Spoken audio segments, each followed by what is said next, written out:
what's happening? It's Chris, Redbeard Videos, back with you with another edition of The Fives. And for this video, we're going to be talking about something that I am incredibly passionate about and that I've gone over a few times on this very channel. And I've made other videos already about this topic, and that is rock and metal in the 90s. See, the 90s is one of, if not the most maligned decades of music of all time, especially when we're talking about rock and metal, which completely baffles the mind. It's probably amongst the most creative decades. I would possibly hold it up against the 70s if I really tried hard enough. I could entertain that discussion.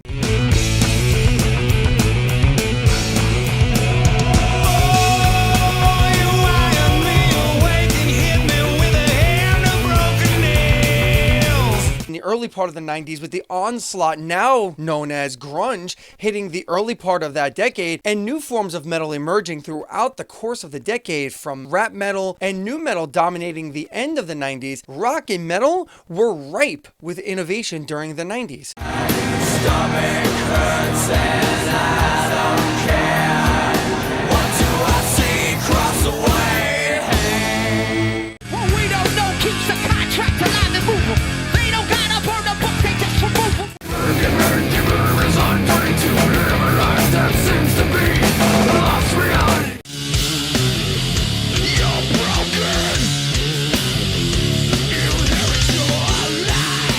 So why the hate, folks? I don't understand why I have to talk about this so much. So, as the third such video on the topic of 90s rock and metal, I'm clearly a fan. You know I like this stuff. So, with that in mind, here are 5 more rock and metal albums from the 90s that deserve your love and your attention. Pay attention.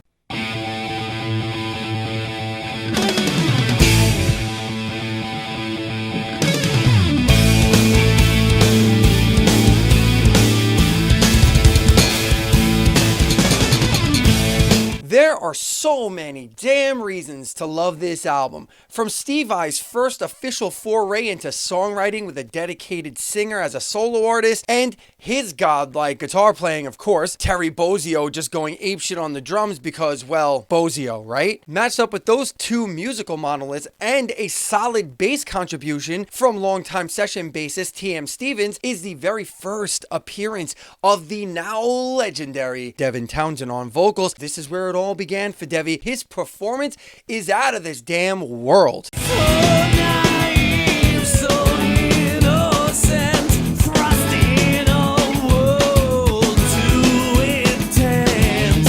I remember hearing the single Deep Down in the Pain on Headbangers Ball, and I was utterly captivated from that moment forward. I was like, who is this person? And I need to hear more. Am I allowed to scream here? Who's gonna stop? Can I scream? This is our show, right man. Up to the camera? This is our show.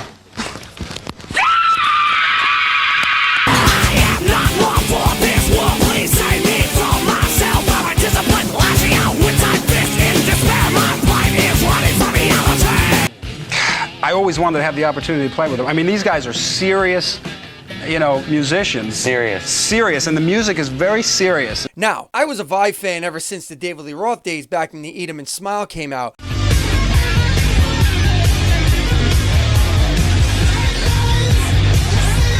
But I don't get all gaga over instrumental music, no matter how well it's executed, and Steve Vai usually executes it very well. But on this record, it's a whole nother level. Vai absolutely shines all over this record with instrumental tracks like Touching Tongues,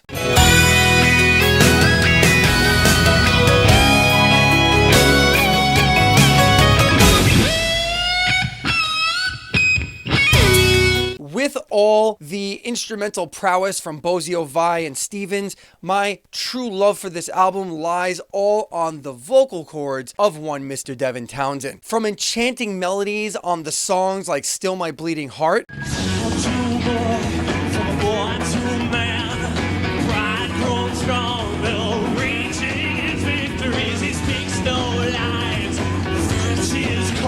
to sheer madness on tunes like Dirty Black Hole and Pig.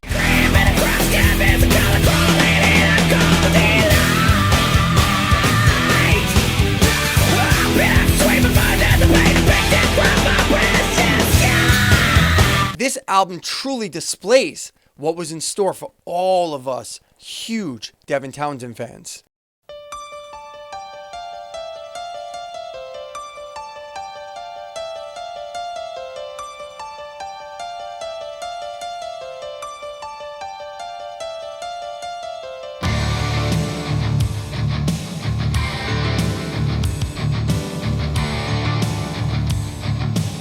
Savatage is one of those bands that deep cut type of 80s and 90s metal fans talk about. They were in the vein of Fate's Warning and Queensryche when it came to sound and style. An offering of reasons, we put them all in play. A covering of treasons that one by one we let slip away. And I'll be honest, I wasn't a huge fan of Savatage. I am a huge Queensryche fan, especially back then. And I thought that both Queensryche and Fate's Warning absolutely buried Savatage. Street, whoop, style, got it good. You were the wonder of the crumbling neighborhood.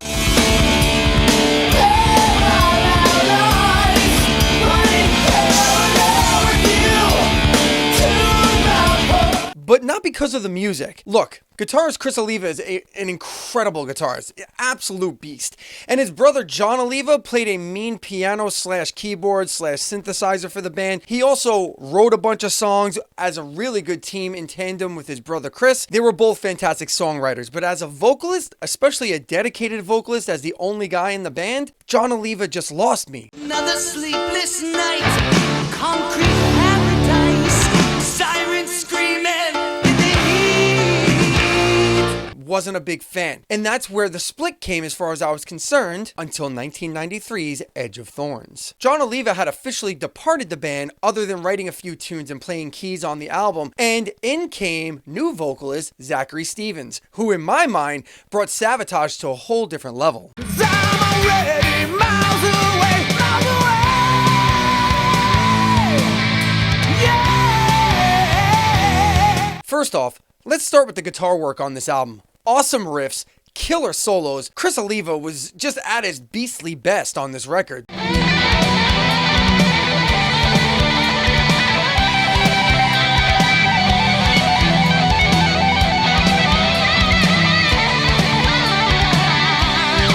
The songs were simply fantastic, from hard rockers like Carve His Stone to Lights Out. Lights out, never on the level, and you know you're gonna run.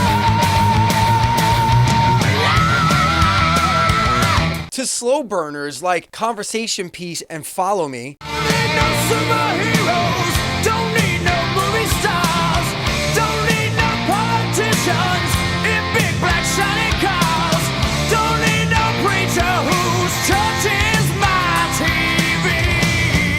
And even a full-on power ballad in All That I Bleed, which in my mind gives the power ballad a really good name. Lord, bring on the night,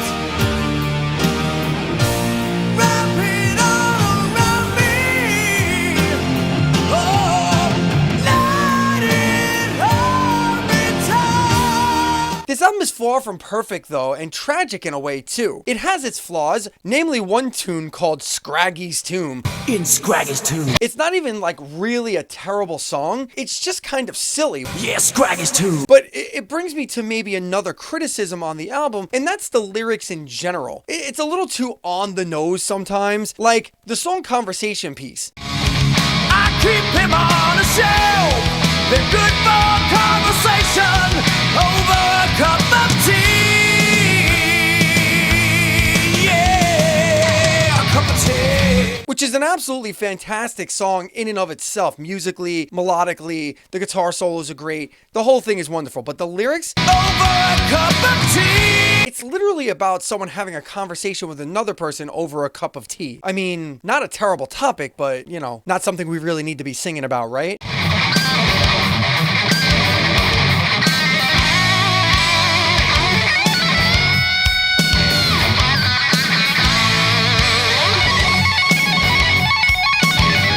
The main tragedy for the album comes after the album was released, as lead guitarist and main driver of all things Savatage at the time, Chris Oliva, was killed in a car crash in Florida just 6 months after the album's release. Balanced to dreams upon the edge of thorns, but I don't think about you anymore.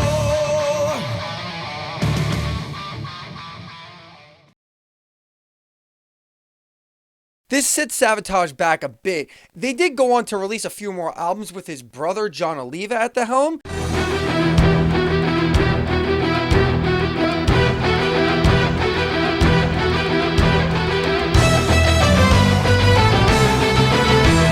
Members of Savatage, including John Oliva himself, would go on to form a worldwide holiday phenomenon in metal known as Trans-Siberian Orchestra. So, it's not all bad. But the loss of Chris Oliva was definitely something that derailed that band, who started to see actual mainstream success with this album, Edge of Thorns.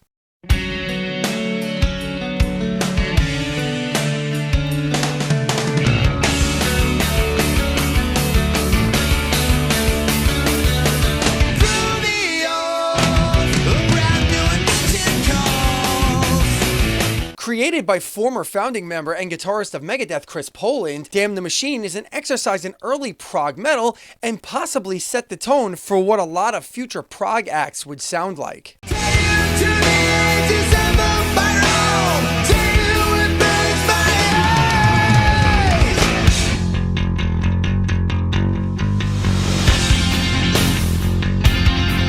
Treading a line between acts of the day like Queensryche and Fate's Warning, with occasional nods to Poland's thrash roots, the thing that really separates this band from others of possibly their type are the subtle notes of jazz fusion that gets dropped here and there throughout the album.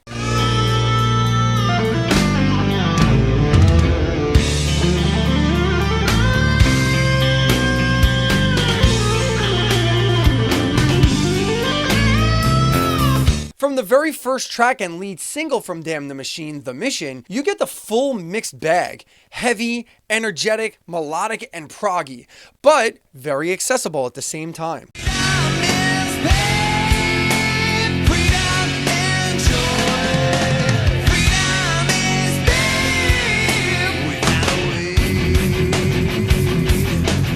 Chris Poland certainly flexes his guitar chops all over this record. Along with his brother Mark on drums, Dave Clemens complements Poland's guitar work with some fine moments on vocals, and Dave Randy rounds up the lineup with some killer bass chops as well.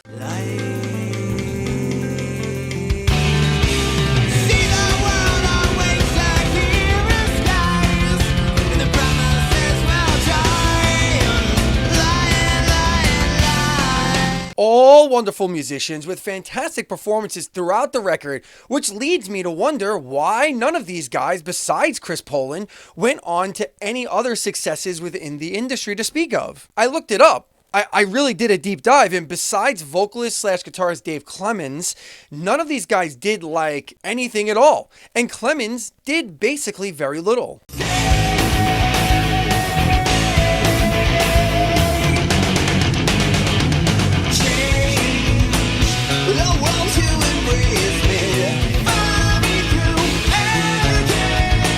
With all that being said, as good as the riffage and the guitar work on this record is, my favorite part is the vocal performance and melodies of Dave Clemens. This is far from a perfect album though. The production lacks a bit and sounds kind of thin at times, and some of these songs don't hit like others, but the ones that do really, really hit.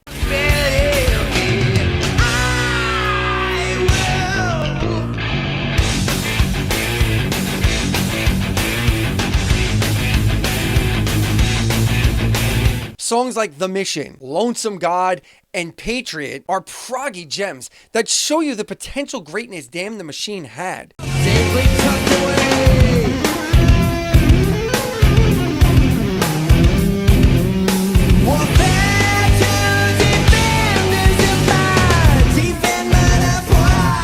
I think it's completely unfortunate that this album often falls on deaf ears and doesn't get the attention it so richly deserves. If any of you have ever heard this album, please drop it in the comments, because I'm curious. Every time I bring up Damn the Machine, people go, "You mean Rage Against the Machine, right?" And I go, "No, Damn the Machine." They're fucking awesome. Check them out.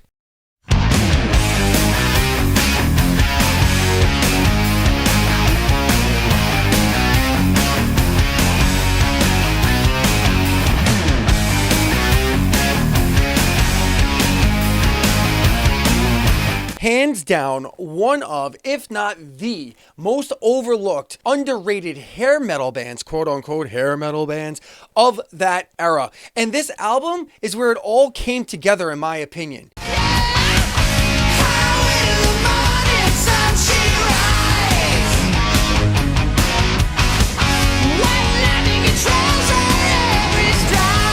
TNT has quite the sordid past up until this point, but let me give you a very quick background, shall I? Huge worldwide band that was founded by guitar phenom Ronnie Latecro. After about a million lineup changes, and I'm not exaggerating there, and a new singer in New York native Tony Harnell, one of my very favorite singers of all time, and for good reason, the man is ungodly. Ungodly. He's just an animal with a powerful 4-octave range.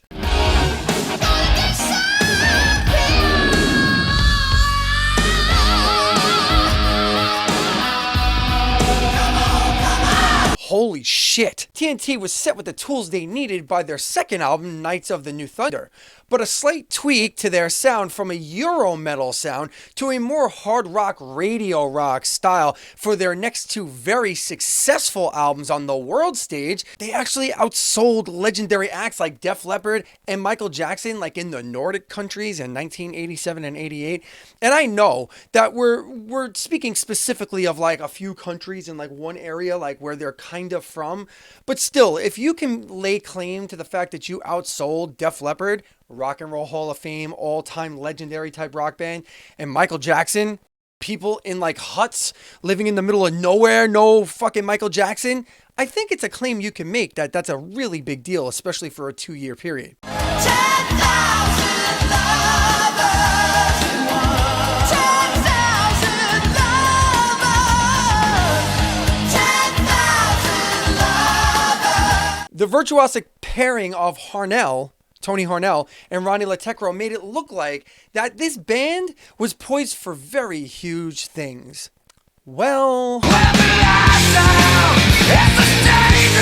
this unfortunate act to hair metal being taken behind the shed and shot, and poor management by TNT's new label Atlantic Records at the time, is the explanation for why the 5th album in their catalog, Realized Fantasies, is a completely and utterly forgotten gem. But my God, what a fantastic record this is.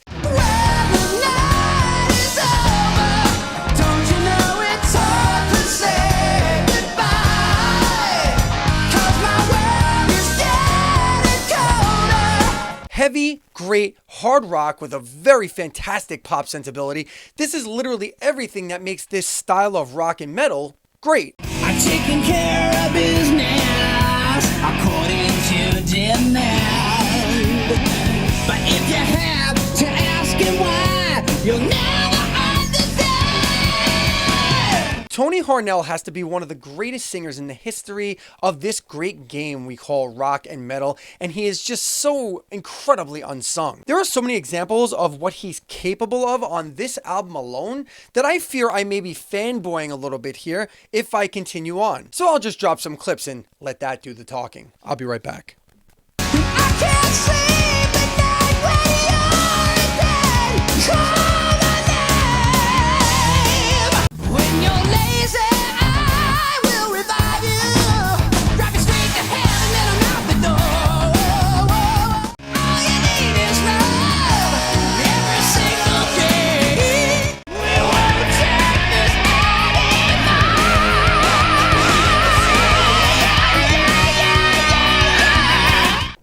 I I'm back. Ronnie Latecro is such an untapped and untalked about treasure in rock and metal himself that I often forget about him when discussing great guitarists of the time. Guitar greats from George Lynch to Zakk Wylde have mentioned Latecro as a massive influence on them and heaped heavy praise on him for his unique style and his unique technique. That's hard to say. Unique technique.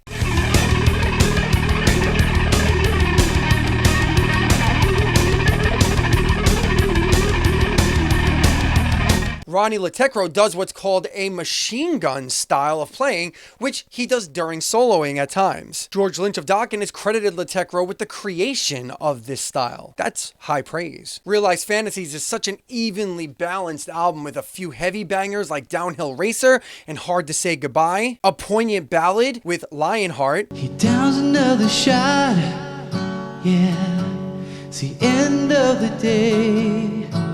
He's never gonna leave, but he doesn't wanna stay here wanting. A few fun tunes like the rollicking Easy Street and the down and dirty All You Need Is Love. She came to me, a song in my dream. Better keep my motor running so I'll never miss a beat. Yeah. Down on Easy Street. But the real gems on this album are the pop rocker Rain. Ooh, if the rain must fall, let it fall on me right through it all. Yeah, when the sky turns black, give it all away, honey, don't look back. And the epic hard hitter, Purple Mountain's Majesty. Moral cycles from the show, tunnel vision starts to grow, and blood spills like water on the sky. I can't express enough just how incredible this album is. TNT Realize Fantasies. You have to check it out. If you like hair metal at all, you need to listen to this album. But honestly, it's not just for the hair metal heads out there either. The Aquanet people are not the only ones that are going to like that album. That's a fantastic record just across the board.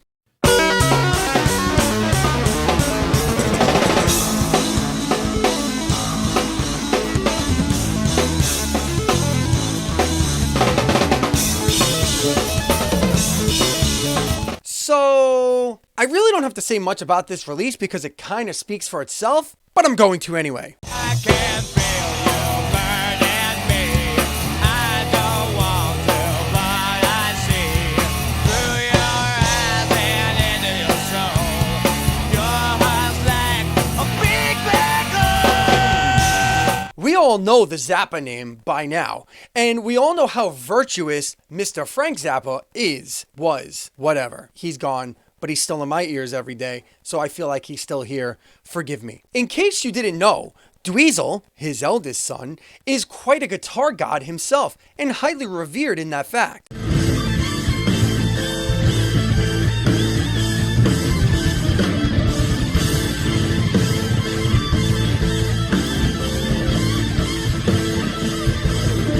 Forming a band with his brother Ahmet on vocals called Z, Shampoo Horn might very well be one of the best albums of the decade, period. I'm not even gonna give it a try with you. I've forgotten what it means to tell the truth. Now, I have to preface this by saying this album is probably not for everyone. It's quirky, it's funny, it's downright goofy at times. Hell, it has the name Zappa on it. What do you expect? Something normal? It's a very technical, it's downright proggy at times. You're getting just about everything thrown at you. It's poppy, it's straight rock oriented. It also has long guitar solo pieces. Basically, it's every damn thing you can come up with short of death metal and hardcore classical music, okay? From the very beginning of this record, with the very silly opener Singer in the Woods, it's an intro bit. You're set up for what's about to come, and might I say, this Singer in the Woods bit is a bit legendary in my life. I got it, baby. Everybody's finger licking, everybody's finger winking. I don't know what you've been drinking, but give me some nice trees. Where am I? Quotable to most people who have known me since the 90s. Hell, it was my outgoing message on my telephone answering machine. Remember those? You put the tape in and Like you have an outgoing message. Yeah, I used to have the entirety of this bit on my outgoing answering machine. It used to piss people off. Would you like to watch me punch my munchkin, baby? I'm not proud of it. It's just what it is. This little intro bit goes into the ripping in my mind, which is a technical but also catchy rock tune where both Dweezil and Ahmet just slay. Go through life with the sad face of everyone else in your place. Skeletons looking in your closet is another. Now, I'll be honest here and tell you that neither Frank nor Dweezil have this type of high rockin' voice that Ahmet shows on this record. I'm actually quite surprised to find out how good a singer he was when I heard this. Will you rinse the blood from my clothes? Can you rinse it from my face and hair? Now, don't mistake what I'm saying. I think Dweezil and Frank are both very solid singers. They just don't have this high-pitched rocking. His style just hits different. That's all I'm going to say. Now, I'd expect an album that clocks in at nearly an hour and 15 minutes to have some down points, but honestly, this one just does not because it's so diverse. I mean, a lot like his dad, Dweezil pushes some massive boundaries here. Nowhere near the levels of Frank, but there is some serious diversity on this record.